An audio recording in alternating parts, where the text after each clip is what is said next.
Hi everyone. This is the second part of Chapter 4, Organizational Behavior and Management Thinking.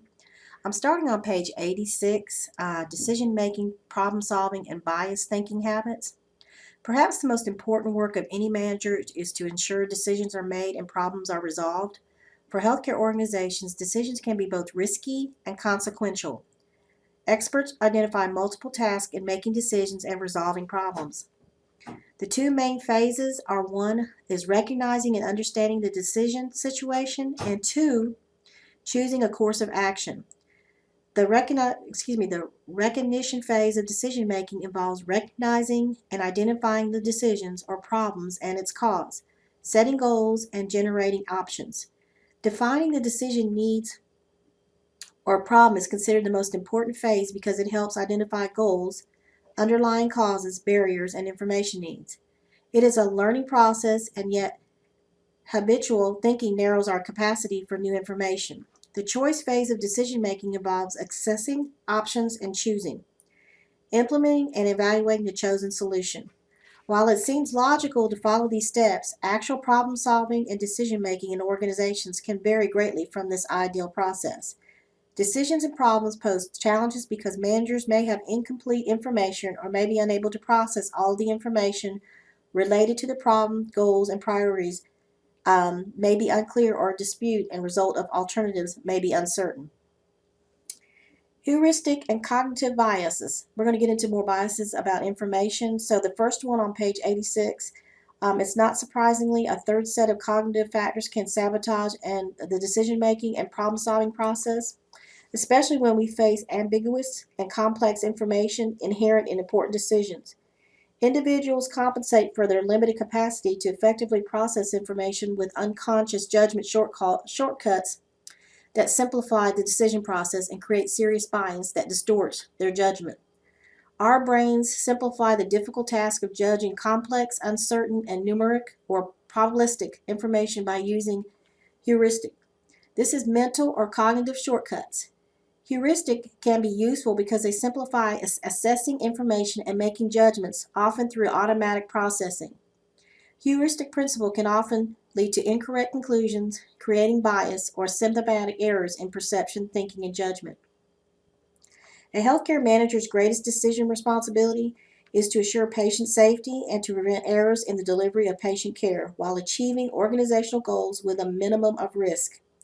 This means navigating the misperceptions, cognitive distortions, hidden mental processes, and non-rational elements inherent in making decisions. Some of the different biases they talk about are on page 87 and continue through the chapter.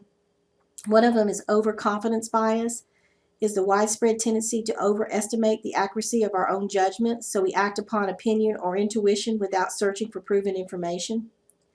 Another one is confirmation bias, means we unconscious and selectively notice information that simply confirms our existing beliefs. It is easier to process information that fits our expectations, and the brain tends to avoid internal conflict by thinking recalled information is true.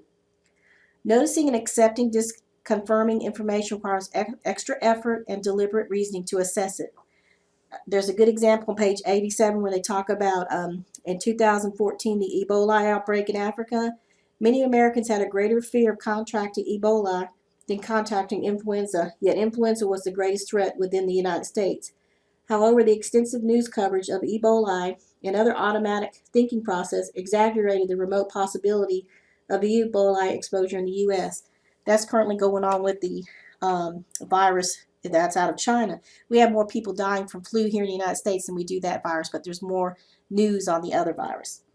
The so-called media and internet echo chamber effect is related to confirmation bias. People follow media and internet bloggers that align with their existing beliefs.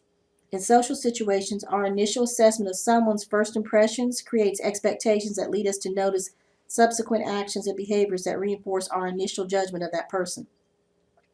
Availability and familiarity heuristic are two mental shortcuts that show us how our brain takes the easy route to solve a difficult decision. The availability heuristic refers to relying on the likelihood that information is true because it's easy to recall without considering alternatives that better fit the situation. A good example, travelers may worry about an airplane crash and a car crash because vivid reporting of airplane crashes makes them easier to recall. Yet travelers are much more likely to be involved in a car accident. The second one is the familiarity heuristics. Refers to favoring or judging someone simply because we are familiar with that thing. For example, when asked one of two cities has the larger population, most people would choose the city with the name recognition, even though they don't know the population of either.